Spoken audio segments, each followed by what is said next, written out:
Can you hear me? Too loud? Okay. Now, let me tell you what I'm going to do, if it's okay with you folks. Have you ever felt overdressed at somewhere? I'm going to take this tie off. I'm going to take this coat off, and I'm going to get comfortable. Honey, do you mind? Oh, okay. My wife likes me to dress up, you know. And but I'm going to get comfortable. And I want to talk with you from the heart this morning. Let's see. I'll set it down over here. Now, if y'all let me run off and leave that, you got to invite me back. There's a plan there, see?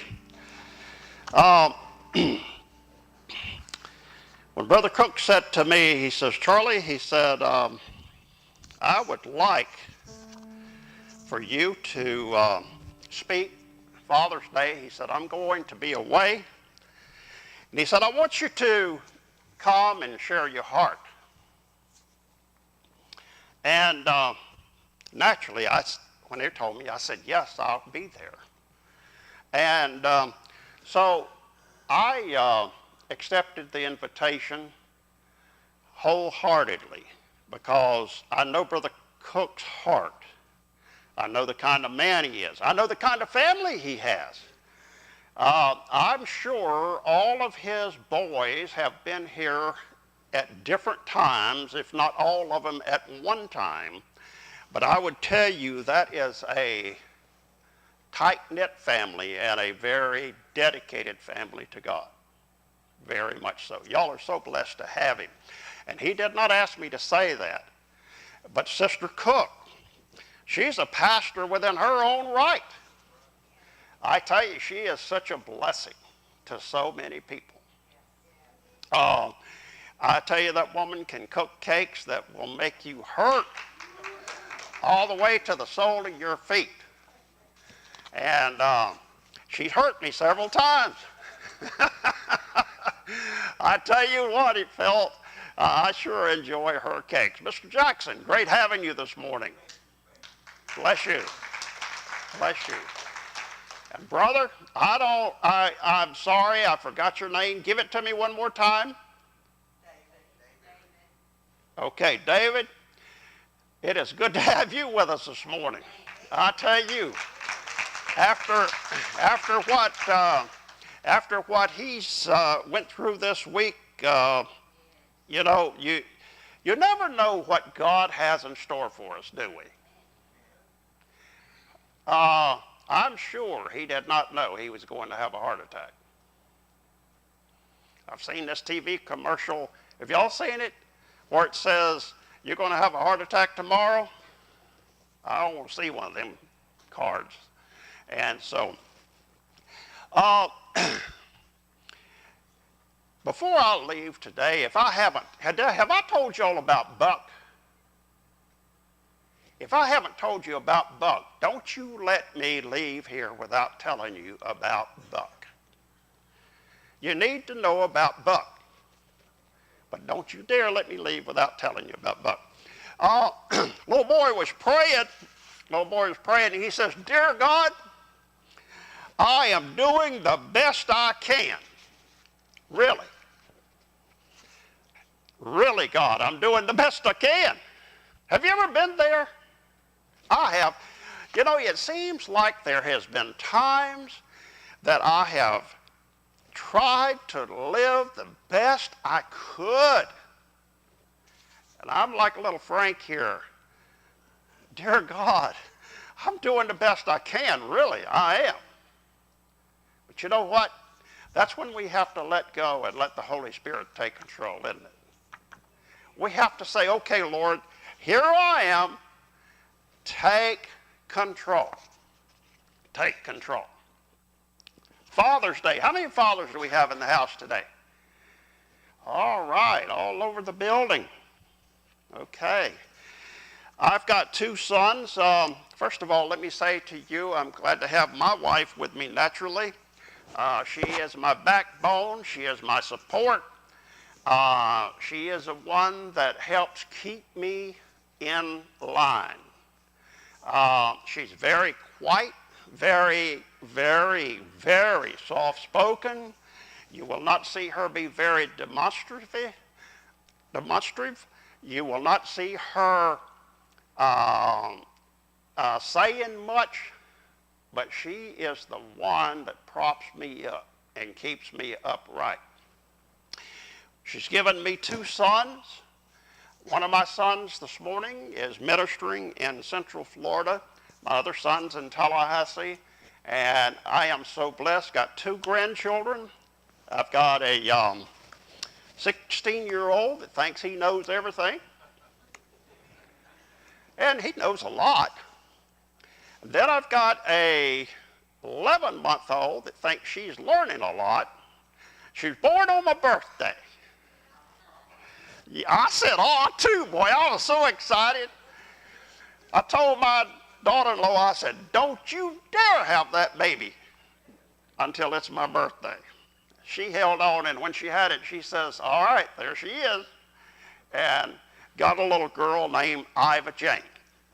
She's the naturally the only little girl we've got in the family, so I'm sure she'll be a little bit spoiled. So I can't wait till she can get up about 3 years old and start telling me what to do. Can't wait. How many of you love God this morning? I was listening to that song, Our Savior, and what he means to us. All of you got plans for lunch today with your fathers, the ones that your fathers are alive? Hope you do. If you don't, if your father's already gone, ease up to somebody that's a father and say, Happy Father's Day. But most of all, tell the Lord, Happy Father's Day. You know, I'm going to get down here where y'all are at. I feel like I'm by myself up here. I want to get down here where we can talk, because I do a lot of talking. But I will have you out at a decent hour, I promise you. Brother John told me, he says, cut it short. I said, okay. He really didn't say that. Really didn't say that. I want to talk to you this morning about exasperation. Thank you so much. Now, boy, that's what I call a man on duty. Thank you. Exasperation, gentlemen, and I'm addressing this to you. Do you know Mother's Day is a $2.1 billion industry? $2.1 billion industry. Boy, retailers love to see Mother's Day. Father's Day, it's just a fraction over $200 million industry. Now, what does that tell you? Mothers, I guess y'all take a little bit of priority. Father's Day was started in 1910, became a holiday in 1966, and was written into law officially in 1972 by Richard Nixon. He finally did something right, fathers. And I was glad to see that. I want to talk to you about exasperation, gentlemen, and your children. You know, in today's society, they will tell you, oh, we've got a little baby here, 3 weeks old. Somebody told me. 3 weeks old, wow. Somebody told me that we are not to spank our children, gentlemen. I like that idea if I was your age. But that's not what the word says.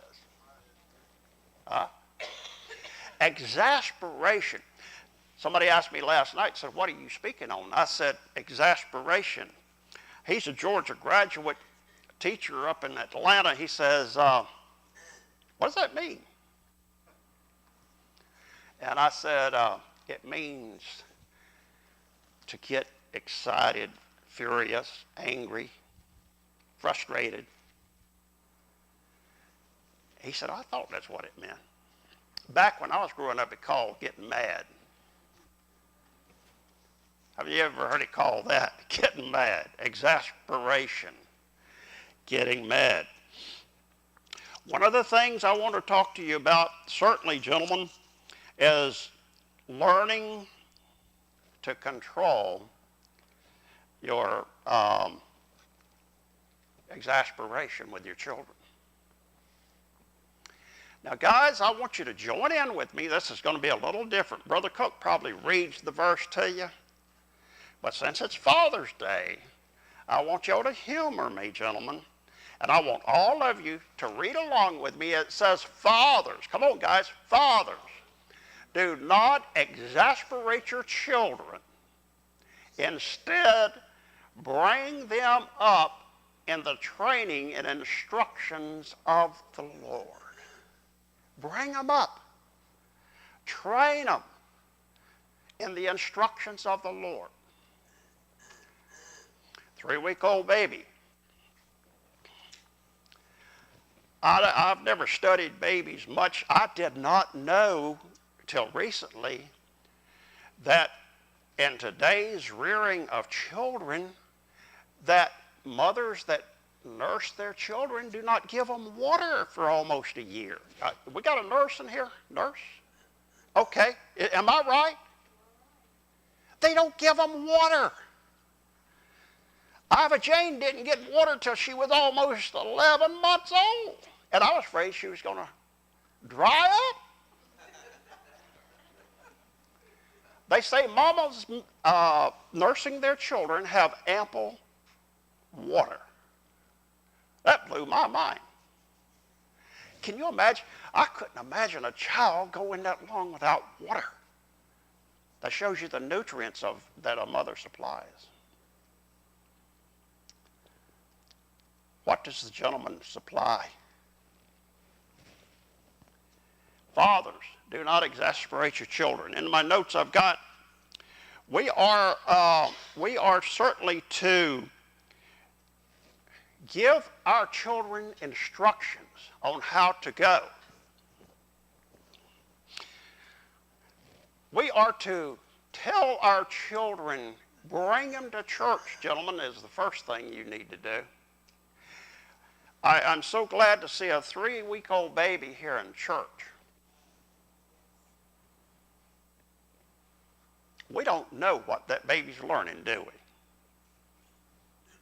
You say, now come on, Charlie, 3 weeks old, and let me tell you something. We don't know what that little mind's recording. You hear what I'm saying? We don't know what is back there. We don't know what is being logged in that little mind. My Bible tells me, listen, that when Mary went to Elizabeth's house, when she went that 80 miles and went up to Elizabeth, and when Elizabeth saw her, what happened? The baby in Elizabeth's womb, what did he jump, cry, something? Leaped, thank you, leaped.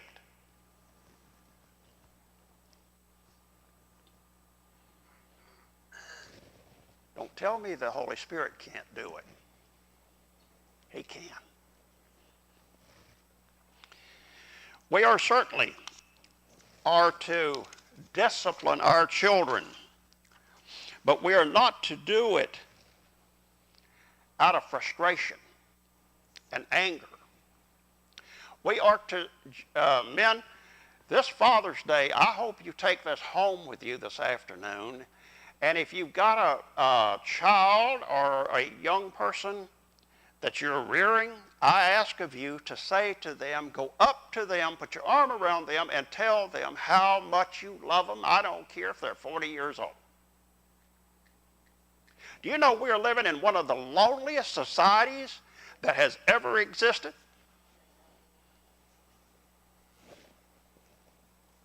Do you know why? You don't have your cell phone with you, do you? Huh? How many of you got a cell phone? How many of you got your cell phone? I like you. Left it in the car, didn't you? Texting.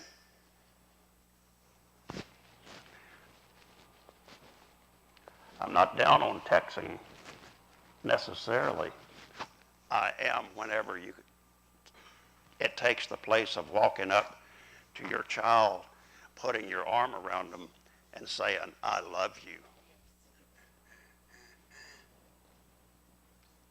Or your companion and saying, I love you. Number 2, we're not to drive our children to anger. Now, growing up, how many of you, when you were growing up, that your parents made you so mad that you would just like to have chewed a nail into? Huh? Whoa! Man, I've been there. And about all you could do is just go haul off and kick the dust, wasn't it? You couldn't do a whole lot about it. Don't make your children mad just to make them mad. But they are to be corrected in a loving way, Brother John. We are to correct our children in a loving, compassionate way. Now, my parents always said to me, when it come time for them to whip me, this is going to hurt me worse than it's going to hurt you. I stopped just short of calling them liars. Because I want to tell you something, it hurt. Back when they spanked me, it hurt. And you know what? I didn't have to have a lot of them. Because I remembered them. I remembered them very distinctly. Be loving and encouraging to your children. Love and encouraging. What does that mean? How many times have you said to your child, I love you. You are the, and I'm talking to you men mostly, you're the apple of my eye.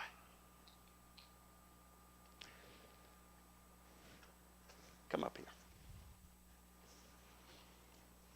He's going to help me this morning.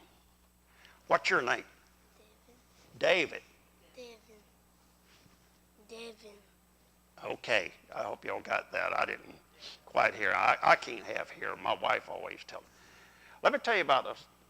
What do you want to be when you grow up? A football player. Okay. Why is that? It's a thing to do, isn't it? Okay. All right. He wants to be a football player. Is his parents here? Okay. He wants to be a football player.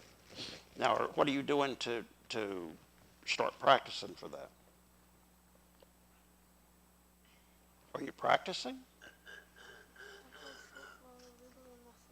You do play in, okay, so you've started, right? Okay, if that's what he wants to do, encourage him. Love him. Lift him up. That's what the word says. Thank you so much. I don't care what age they are, start encouraging them toward the mark. Not what you want them to be necessarily. Hello? But what they want to be. But now listen, David wants to be a football player. I said David, I know I'm saying his name wrong. But he wants to be a football player, but hear me. It could be he'll change his mind somewhere along the road, and he may say, I want to be a minister. Are you ready to start encouraging him in that direction?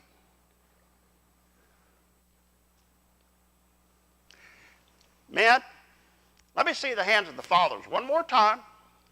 They don't care how many deer you kill this year. They don't care. They don't care how many fish you catch this year. They don't care about all these things we macho men think that these children want. They care about you putting your arm around them and loving them, lifting them up, encouraging them to be the person that they will end up being. You hear what I'm saying? My baby son, I had great plans for him. Well, he showed me. Totally different from what I wanted him to do. I wouldn't trade what he's doing today for $1 million. Ministering before the Lord. Be loving, encouraging, with discipline. With discipline. You hear what I'm saying? It's important. Cody, can we have the other one? All right, guys, join in with me. Help me. All right, Colossians 3:21 says, Fathers, do not embitter your children or they will become, say it out loud, discouraged. Have you ever been discouraged? You macho guys? I told you my wife is my backbone. She helps lift me up. Even when I'm wrong sometimes, she says, okay now, you got to tighten up here. I hate it when she's wrong. Right. I hate it when she's right. And then I have to say, okay, you're right. I've got to get out of my slump. Gentlemen, let me tell you the best way to not be discouraged and not to discourage your children. I'm not going to ask you to show me your hands. How many of you, though, and I'm asking you men, talking to you men this morning, how many of you are in the Word of God every day? Don't show me your hand. I want you to answer that question to yourself. If you are not, you're going to be discouraged. This is an encourager. This book is an encourager. It will help you in raising your children. And it'll help you men that have grown children that are discouraged and they don't know where to turn. Go here first, please. Go here first.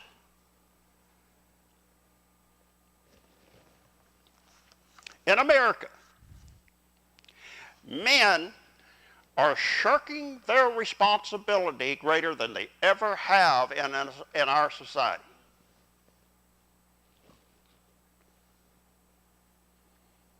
Nine percent in the 1960s were single homes with children. Today, it's in the high, almost 30s. Single homes. Men, fathers, it's our responsibility to love our companion, to take care of our children, to encourage our family. And if you're not leading your family as a father, you are failing what God has charged us to do.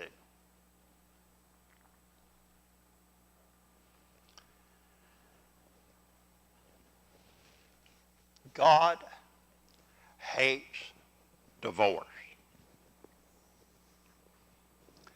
Children are the losers in a divorce. You hear what I'm saying? And the cold, hard facts, I wished I could stand here and tell you everything I know about single-parent homes. I admire any human being that is raising a family by themselves without the father. Ladies, you'll have a crown in heaven, I believe, greater than any that will be handed out.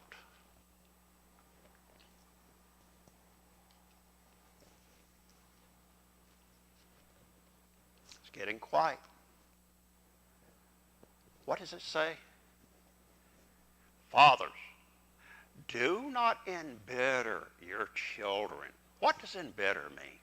It means to make them angry just for the sake of making them, you're going to do it my way or the highway kind of attitude. There's nothing wrong with having a child to be disciplined the way they're supposed to be in your household. But you hear me, God is going to He's going to hold fathers responsible if they are just downright mean to their children. Fathers.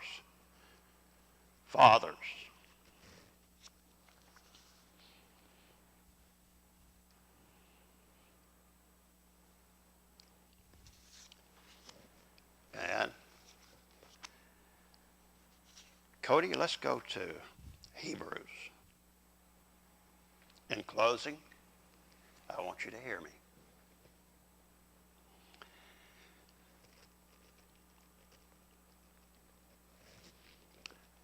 Okay, gentlemen, read this with me if you don't mind. It says, endure hardship as discipline. God is treating you as sons for what son is not disciplined by his father. You say, now what does that verse have to do with all these others? Let me tell you what it has to do with it. Do you know the Lord, fathers are going to discipline you and I, and that we don't like it sometimes. We get downright upset when when the Lord disciplines us. We want to do it our way. We want to have our way.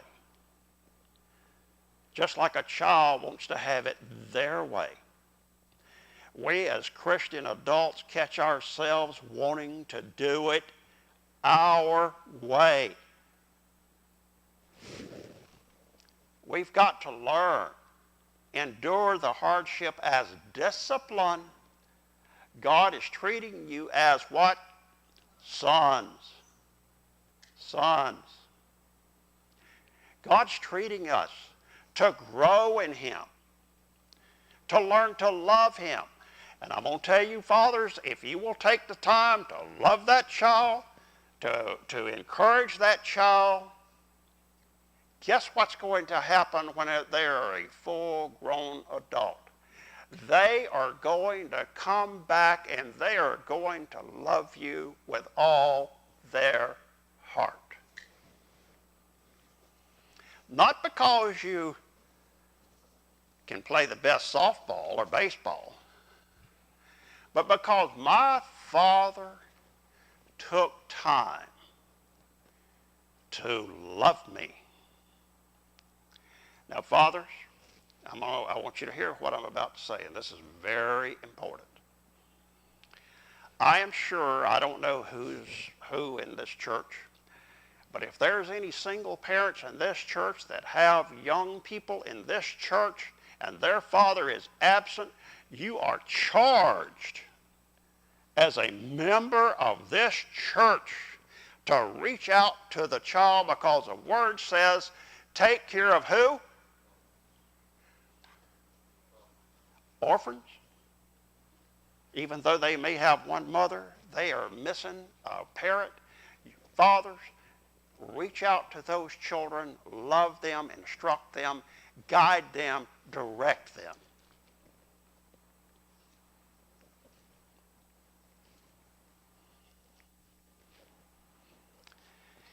I became a Christian. Well, I've been in church all my life, just like the little one here. I'm sure my mother had me in church. I don't know what age she actually started to going. My dad had very controlling parents.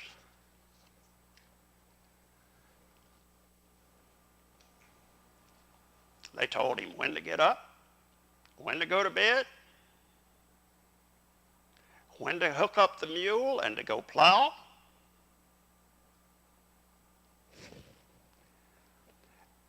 And he married my mother. And she was one that nobody told her when to go plow, or to get up, or to go to bed.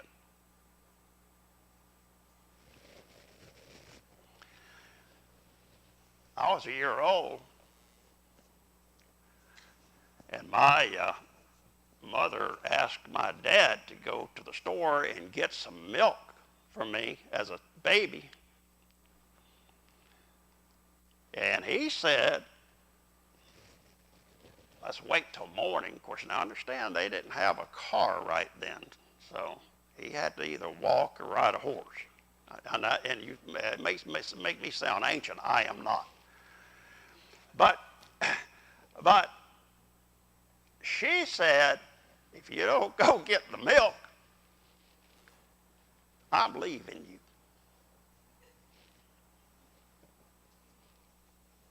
He didn't think she'd do it. She packed up and went to Mama. They were separated over a year over Pet's Carnation milk. Well, that wasn't all of it, but because of in-laws interfering with a person that hadn't learned to stand at that point.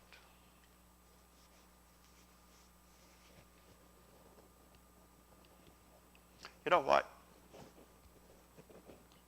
I told you I was going to talk to you from the heart. Do you know the Lord wants us, men, to discipline our family and our children? Now, don't you go get a switch and start telling your wife, okay, the Lord said discipline you. Okay? That ain't what he means. He means to love her, to nourish her, to guide her. The man is charged. Hear me. The man is charged to lead the home.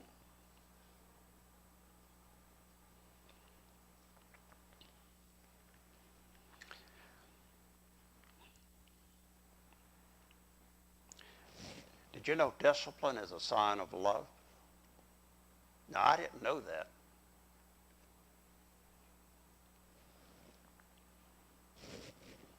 When I was about the young man's age, a little bit smaller, and I'm about finished, me and a little boy named Eddie decided we were going to play cowboys and Indians. Have you ever played cowboys and Indians? No? Well, I'm dating myself again. Cowboys and Indians.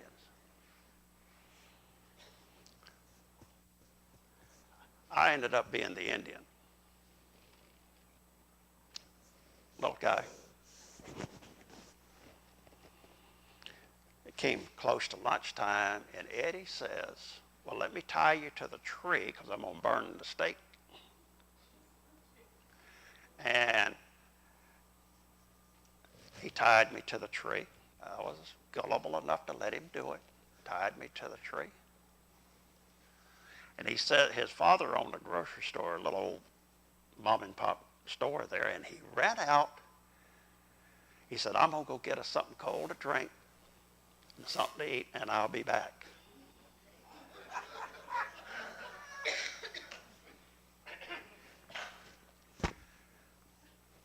About 2 hours later, Eddie has still not back. By that time, my little old legs were getting tired. I was feeling wilted. I'm tied to that tree and can't go nowhere. Finally, my mother heard me whimpering and whining out there, and she came out. She called me Charles. She says, Charles, what are you doing tied to that tree? I said, me and Eddie were playing cowboys and Indians. She said, well, let me tell you, I'm going to cowboy and Indian you. She reached up there and grabbed a limb. I don't know whether it was a peach limb or what it was. She stripped the leaves off of that limb, and she striped my legs while I was still tied up and couldn't get loose. She tore me up. When she untied me, she says, now, honey, I love you, but she says, I hope this has taught you a lesson. You don't ever let nobody tie you up and run off and leave you. I've never been tied up since. Discipline. Love. Love. Does your children know you love them, Father? Do they know it? Well, I'm macho. I don't have to tell my children. Yeah, right, you're a macho, all right. You're a wimp if there's ever been one. Okay.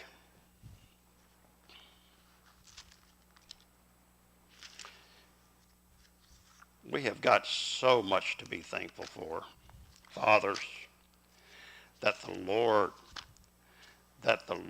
allows us to be fathers, that loans us these children, that lets us nourish them into adults and grown people, that can end up either serving you and serving their communities. Please don't take that responsibility lightly. I don't care if your son or daughter is in their 50s. Go to them, look them in the eye, and say, I love you. I cannot comprehend in my mind a father and child not speaking to one another. And I hear that every so often. Well, I don't speak to my son because he... Grow up. You're the daddy. Boy, hadn't this been an uplifting, fathers? Wow. When you leave here today, leave here with this in mind, that I want to be the best father I can be to my son or daughter, and I'm going to guide them in the things of the Lord. I'm going to lead them.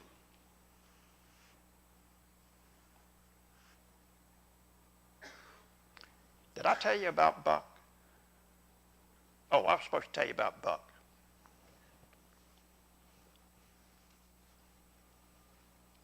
Buck was my father. He could not read. He could not hear. He could not speak.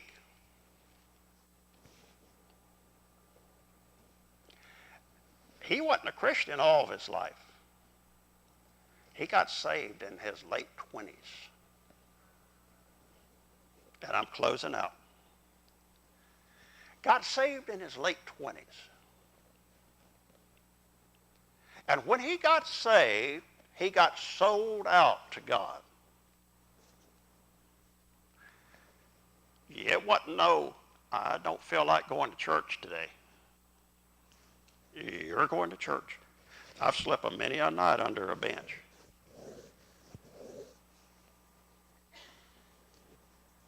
You're going to church. But let me tell you about Buck. even though he had the handicap of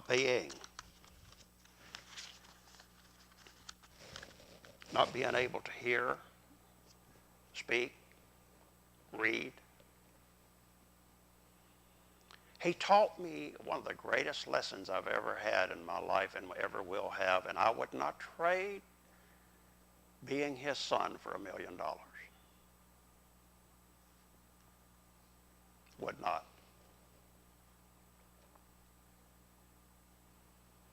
Again, I point back to this young man. I became his voice box when I was a little bit younger than this young man here. I was his ears. And wherever you saw Buck, you saw me.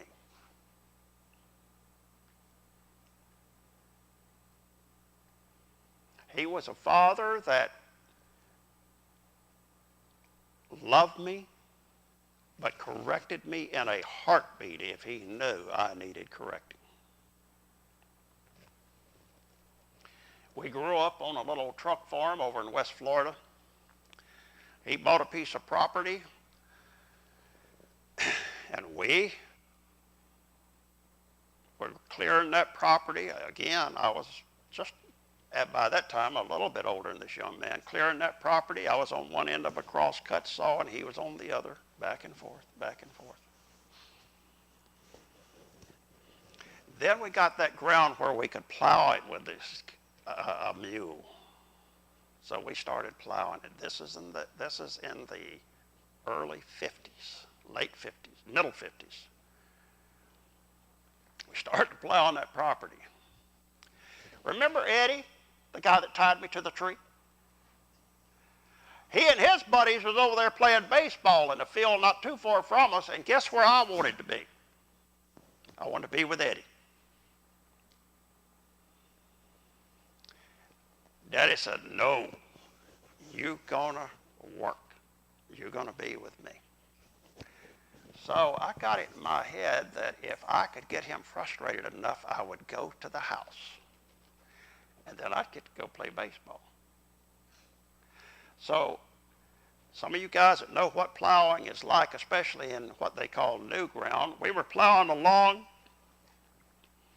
and I learned to turn those plows up to where that shaft would go just as deep in that ground as it'd go. And I knew if I popped the head off of that plow, he'd have to stop and drive 5 miles to town to get a new one. Guess what? It popped. Boop. And he looked at me, and I told him, I said, it's broke. Guess what my dad did? He did not let me go to town. Did not let me stay and play baseball. He put me in the truck, Dad coming in, and took me with him. I didn't get to play baseball.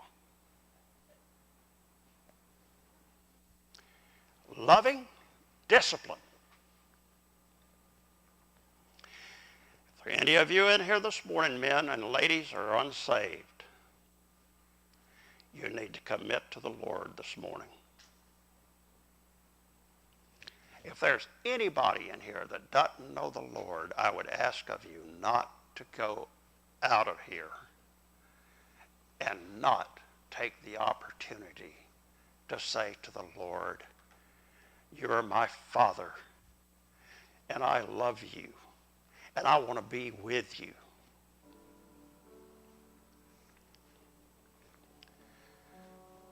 Do you know we are one breath from eternity? And do you know God is going to hold every one of us responsible? Every one of us.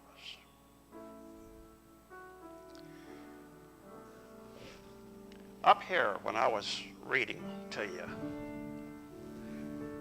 if you feel like you're being disciplined right now, if God has got you in a place you don't know where to turn, and you want to pray about it, I'll be glad to pray with you. Fathers, love your children with all your heart. Let's stand together, please. and ask the Lord what he would have us to do. I hope you take away from this message today, fathers, that I am to love my children unconditionally. I am to discipline them whenever it's time to discipline them. But love them with all your heart. Anybody who would like to pray, you're welcome to come down and pray. Otherwise, Brother John, I'm going to turn it back over to you. Thank you for giving me the opportunity to share with you this morning. God bless you.